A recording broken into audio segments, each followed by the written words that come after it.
I was asked to speak in English, so I will. I would just make one additional point that I did use archival material which was indeed secret for a long time and was quite interesting.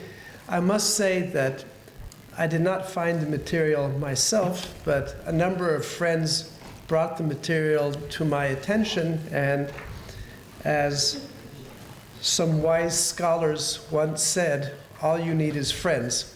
So they get the credit.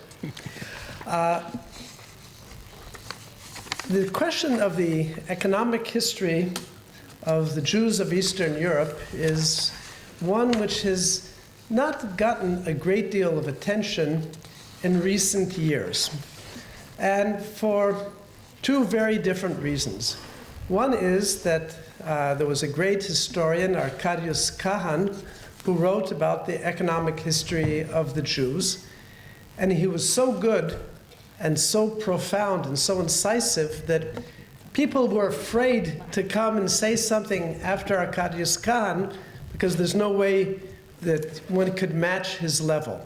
So the best thing was to go write about yeshivot or about Zionism or something else. And the other issue is really a problem of sources, that there, in some senses, there are very few sources for economic history in Eastern Europe. And on the other hand, there are very, very rich sources that are so rich that it's hard to figure out how to start. So it's necessary to find a path in the middle, and that is not to try to repeat what Arkadius Kahan did, and also to make use of sources that can be dealt with in a reasonable time frame.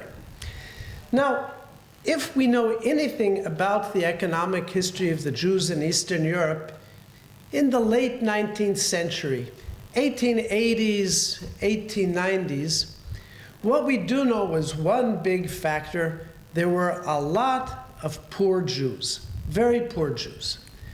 And if one writes about the history of the period, one of the more dramatic phenomena is the massive migration of Jews from Eastern Europe to America, the establishment of a massive community in North America, parallel migrations to other places, South Africa, and some ended up coming here. So that the massive migration correctly has attracted a lot of attention. And when one explains the migration, the reason is very simple. There were a lot of very, very poor Jews, and poverty was what pushed them to migrate. I even said this myself. And when you look at it, this is an alternative to a view that it was anti-Semitism and violence that led Jews to migrate.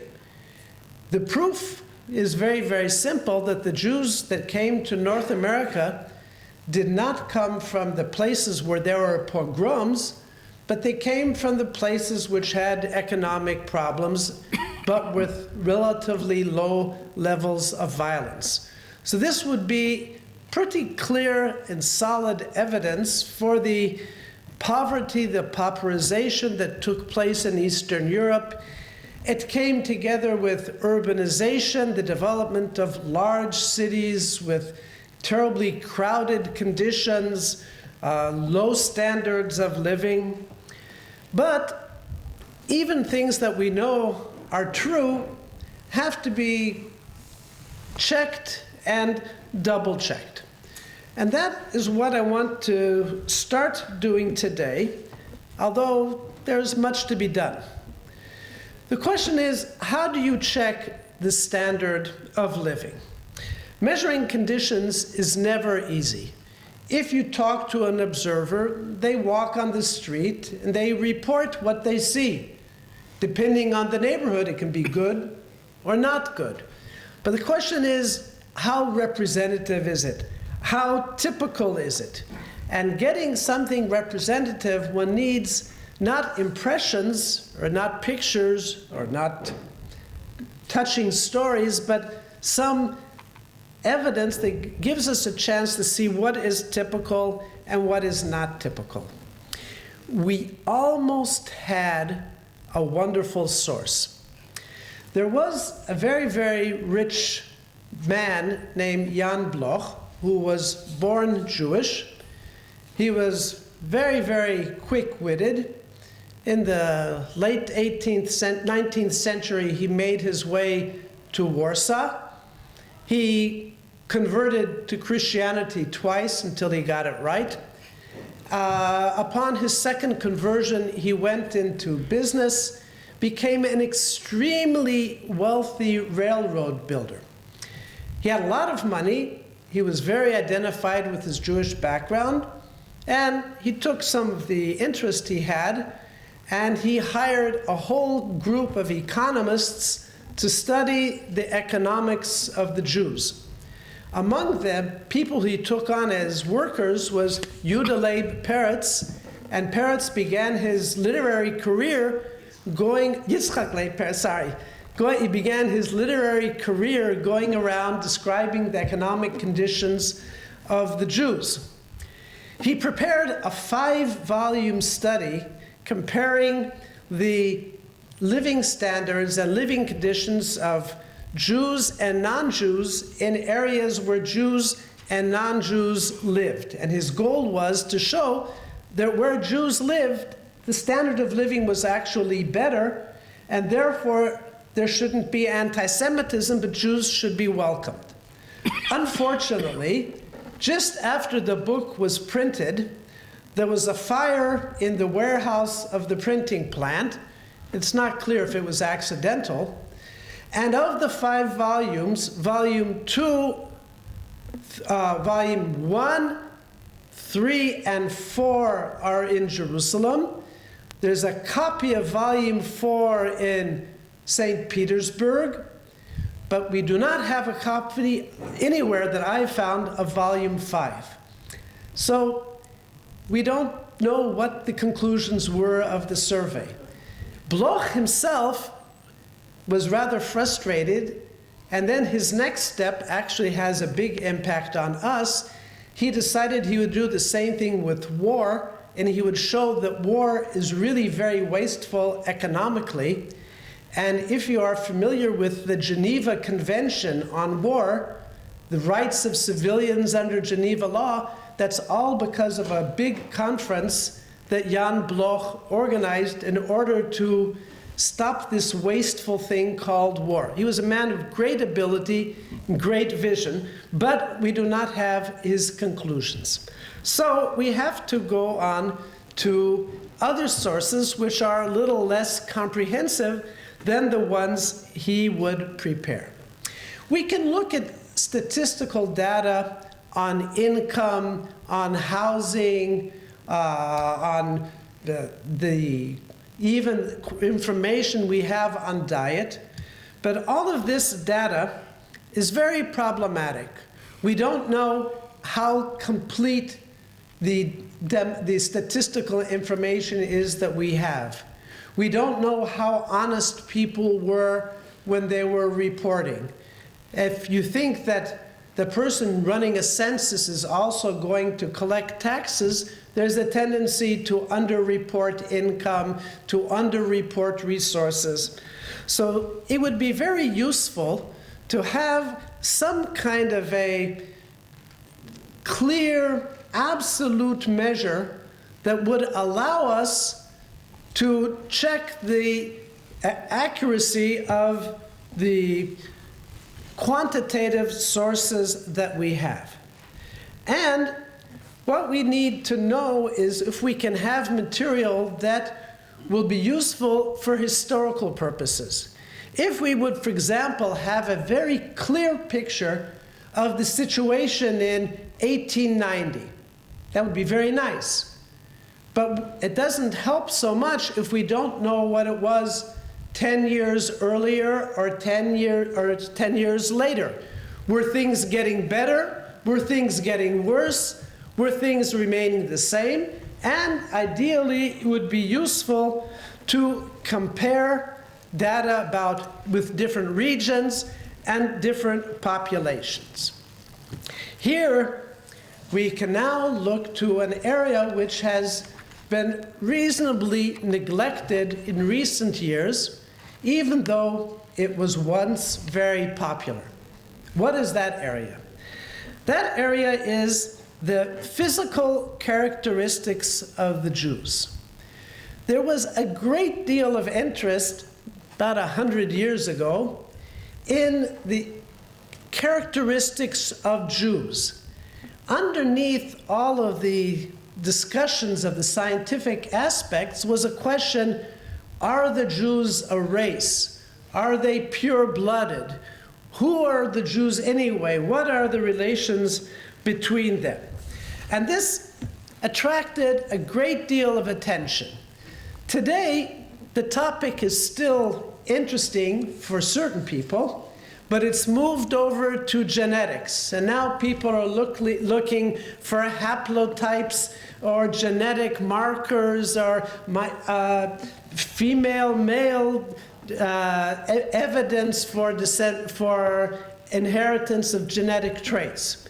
So that while people are talking a lot about genetics, there's relatively little interest in the old questions of the physical characteristics of Jews. Now, there's some things which can help us. The real obsession 120 years ago among people who were looking at the physical characteristics of Jews was the shape of the head. Was the head roundish, or was the shape more like an oblong? And depending on your point of view, one of the two is an indication of intelligence and honesty, and it's usually the kind of a head that the researcher himself has. But a lot of research went into what they called the Cephalic Index. Now, some of the interest went into an area which is useful for us, and that is the question of height. How high were Jews? Now, as it turns out, the Cephalic Index is interesting, but it's difficult to know what it means, because it turns out that people can have crooked heads and their children have round heads or square heads. It changes from generation to generation. So it's not clear what it means. Height, though, seems to be very much related to nutrition. If people get a good diet in their childhood, it will reflect itself in height. If they suffer from malnutrition, then the height will ultimately end up to be less. This is a very complex phenomena because it's not just a matter of how much gas do you put in an automobile and how far can you drive. But it's a complex population dynamic. Why? People who are shorter need fewer calories to live. The bigger a person, the more they need to eat. So that in a society which is chronically malnourished, then people tend to be shorter, and they get by on maybe 10–15% less calories. Now, this can be a significant difference, so that it's worthwhile for somebody in a society where there is not so much food not to end up to be very tall and hungry all the time. Of course, there are always individuals who are not so tall and they're still hungry all the time. But that's a separate issue. So that height is a very, very important measure for nutrition, and we can use nutrition as a proxy for income under one condition, which is very simple, but not so simple, and that is that family income goes to food as a first priority. This certainly applies to Jewish society. In societies where fathers tend to regard alcoholic consumption as the first priority, then learning about nutrition as evidence of income is not such a good method. But in Jewish society, it certainly worked. Now the question is, what data do we have? Luckily, we do have some data of different types. One important source of information was a series of massive studies carried out in New York on immigrant populations. This was a very touchy topic. The question was, are Jews or Italians or other groups racially inferior? Or in America, is a new kind of person created under freedom and good nutrition? So a number of researchers, especially someone named Fishberg, Franz Boas, a famous anthropologist, made careful studies of the immigrants to New York. They were there, it was easy to study them, and their children. And they found that on the whole, that among Jews, children of immigrants tended to be about 4 centimeters higher than their parents, which is already that's 4 centimeters is a height. And not only that, among the immigrants themselves, over half were classified as short, whereas among their children, less than a third were classified as short. As a matter of fact, comparing Jews to other immigrants, the gap between parents and children was apparently larger among Jews than among other immigrant groups, which suggests that for Jews, the standard of living was really substantially different. Now, again, you don't have to start measuring centimeters to realize that most Jews lived better in New York than in Bialystok. If they would have lived better in Bialystok, they never would have come to America. This you don't need thousands of hours of research. What you do need, though, is the measure. And the measure here is significant. However, this does not give us a taste of change over time. To measure change over time, we need some kind of a series. Now, I'm going to give you some information, but if you think you're going to walk out with the perfect series, I'm sorry. In a study carried out in 1875, so that would reflect nutritional conditions 15 years earlier, that's around 1860, it was found that among Jewish soldiers in the sample, the average height was about 161 centimeters. This is not so high. The sample was a few hundred, it wasn't a huge sample, but this gives us at least a number that we can start with.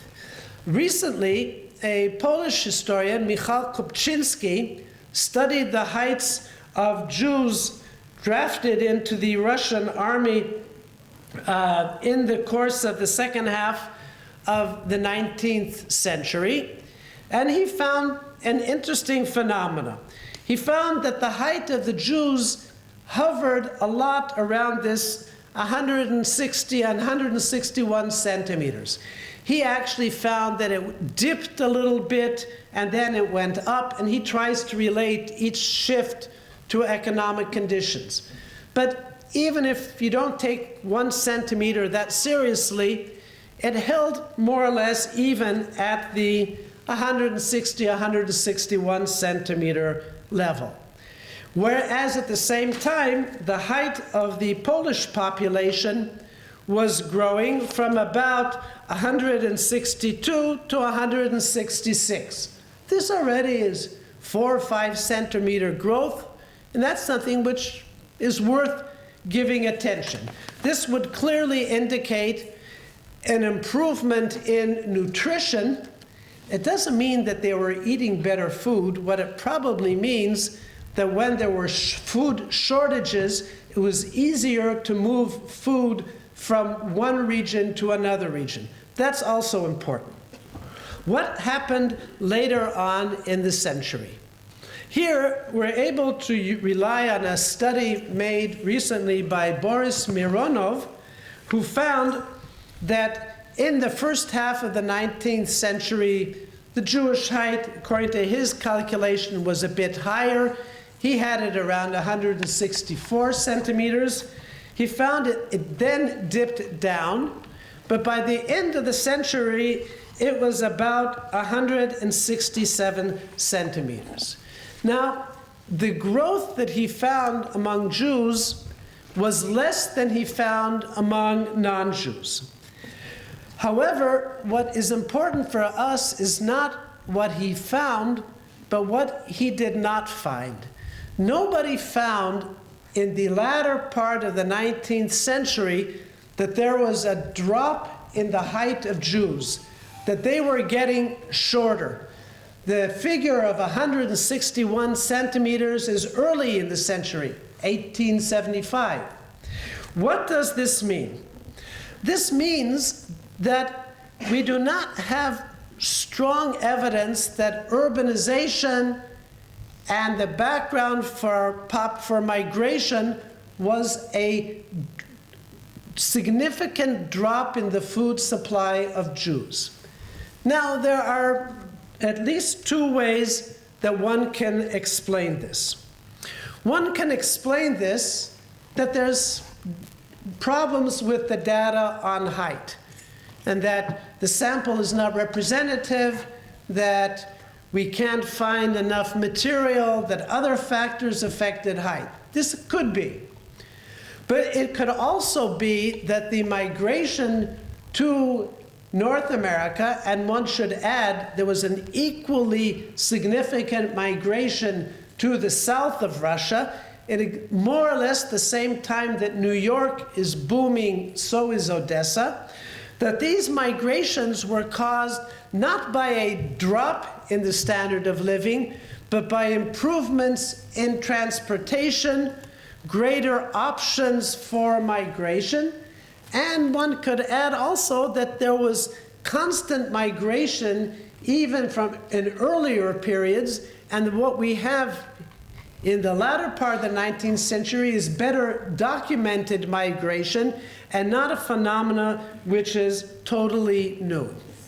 So that if we look at the only type of hard quantitative evidence that we have available so far, we raise the serious possibility that life in Eastern Europe did not become much worse at the end of the 19th century, but it was better reported, more discussed, and expectations were higher. This is something which means that we have to go back and carefully re-examine the realities of life and make a double effort to avoid generalizations and simple causal explanations. Urbanization means drops and declines, and to try and see perhaps it was not so simple. So that sometimes it's nice to come to a question and find new material which gives an answer. In this case, the data that we have on height raises questions which should require a significant restudy of economic history. Thank you.